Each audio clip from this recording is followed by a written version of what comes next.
안녕하세요. 오늘 저희가 살펴볼 자료들, 한 가지 질문으로 모아지는 것 같습니다. 최근 코스피 지수는 정말 힘차게 오르는데 왜 유독 삼성전자 주가는 좀 잠잠할까요? 이 궁금증을 풀어보기 위해서 여러분께서 보내주신 자료들을 바탕으로 한번 그 이유를 깊이 파헤쳐 보겠습니다. 네, 보내주신 자료들을 보니까요. 역시 반도체 시장, 특히 이 경쟁 구도 변화가 핵심인 것 같아요.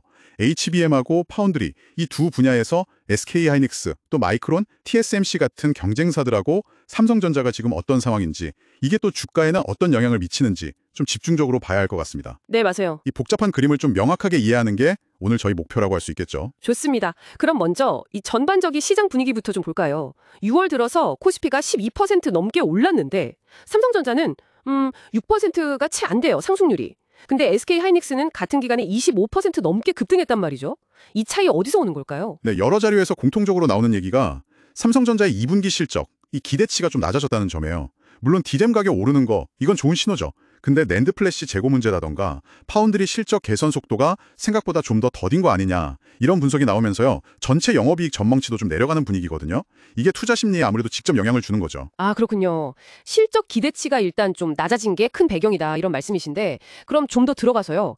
요즘 제일 뜨거운 HBM, 고대역폭 메모리 경쟁 얘기가 정말 많이 나오잖아요. 자료들 보면 SK하이닉스가 상당히 앞서 나가는 것 같은데요. 네, 이게 상황이 아주 흥미롭습니다. SK하이닉스가 HBM 시장 1등, 점유율이 자료에 따라 약간 다르지만 50%가 훌쩍 넘는다고 하죠. 이 자리를 굳히는 와중에 예상 못한 변수가 등장했어요. 바로 3위였던 미국 마이크론입니다. 작년 점유율이 한 5% 정도였는데 마이크론이요? 네, 최근에 마이크론이 삼성전자보다 먼저 차세대 HBM, 그러니까 HBM4 샘플을 엔비디아에 공급했다, 이런 소식이 나왔어요. 삼성전자는 아직 HBM4 샘플 공급 소식이 공식적으로는 없거든요. 이러다 보니까 이제 2위 자리를 놓고 삼성전자랑 마이크론 경쟁이 더 치열해지는 거 아니냐, 이런 신호로 읽히는 거죠. 아, 그래서 HBM 시장 대응이 약간 늦은 감이 있다, 이런 평가가 아무래도 주가에 부담을 주고 있다, 이런 분석이 나옵니다. HBM 경쟁도 이렇게 치열한데 이게 또 전부가 아니라는 거죠. 자료들을 쭉 보니까 제조 쪽, 그러니까 파운드리 상황은 더 심각하다, 이런 지적도 있더라고요. 맞습니다. 파운드리, 그러니까 반도체 위탁 생산 쪽은요. 격차가 더 벌어지고 있어요. 더요? 네, 올해 1분기 자료를 보니까 대만 TSMC 점유율이 67%를 넘었어요. 거의 68%죠.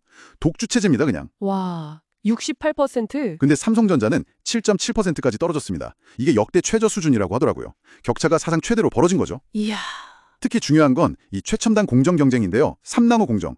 여기서 TSMC는 수율, 그러니까 불량 없는 제품 비율이 상당히 안정적으로 나오면서 애플, 엔비디아 같은 핵심 고객들을 꽉 잡았어요. 근데 삼성전자는 상대적으로 이 수율 문제 때문에 좀 어려움을 겪으면서 심지어 퀄컴이나 구글 같은 기존 고객사마저 TSMC로 넘어가는 상황까지 생겼다는 겁니다. 와, 수율 문제로 고객 이탈까지 심각하네요. 그럼 앞으로 나올 2나노 공정 경쟁에서도 이런 흐름이 좀 이어질 가능성이 크다고 봐야 할까요? 네, 그런 우려가 상당히 큽니다.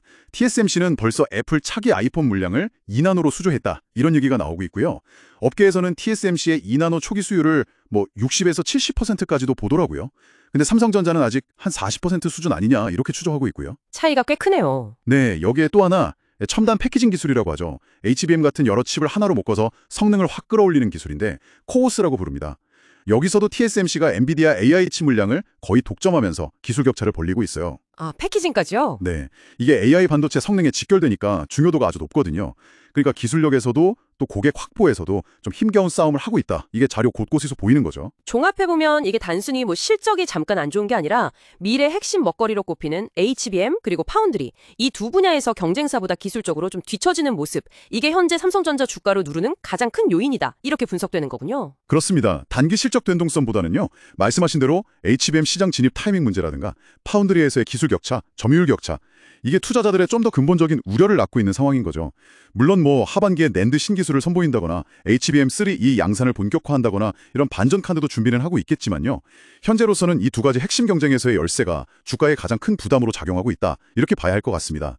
어쩌면 이게 AI 시대에 요구되는 빠른 기술 전환 속도에 이 거대한 삼성전자가 어떻게 적응해야 하는가, 이런 근본적인 질문일 수도 있고요. 네, 오늘 저희가 함께 살펴본 자료들을 보니까요. 삼성전자 주가가 최근 시장 상승 흐름을 잘 타지 못하는 그 배경에는 결국 HBM과 파운드리라는 이 차세대 반도체 핵심 전장에서의 정말 치열한 경쟁, 그리고 풀어야 할 기술적 과제가 있다는 걸 좀 명확히 알 수 있었습니다. SK하이닉스, 마이크론, TSMC, 정말 강력한 경쟁자들 사이에서 기술 리더십을 다시 한번 증명하고 또 시장의 신뢰를 회복하는 게 삼성전자에게 얼마나 중요한 과제인지 새삼 느껴지네요. 네, 특히 AI 기술 진화 속도가 상상을 초월하잖아요. 그래서 이 차세대 기술 경쟁에서 한 번 좀 뒤처지면 그 격차를 따라잡는 게 정말 기하급수적으로 어려워질 수 있거든요. 여러분께서도 오늘 저희가 나눈 이야기들을 바탕으로요. 앞으로 삼성전자가 내놓을 어떤 기술 개발 성과나 전략들이 과연 이 판도를 좀 바꿀 수 있을지, 그리고 이 과정에서 기술적인 돌파가 될지, 아니면 고객사 확보 소식이 될지, 혹은 예상치 못한 어떤 시장 변화가 될지, 어떤 변수가 가장 결정적인 역할을 할지 한번 계속 지켜보시면 어떨까요? 아마 굉장히 흥미로운 관전 포인트가 될 거라고 생각합니다.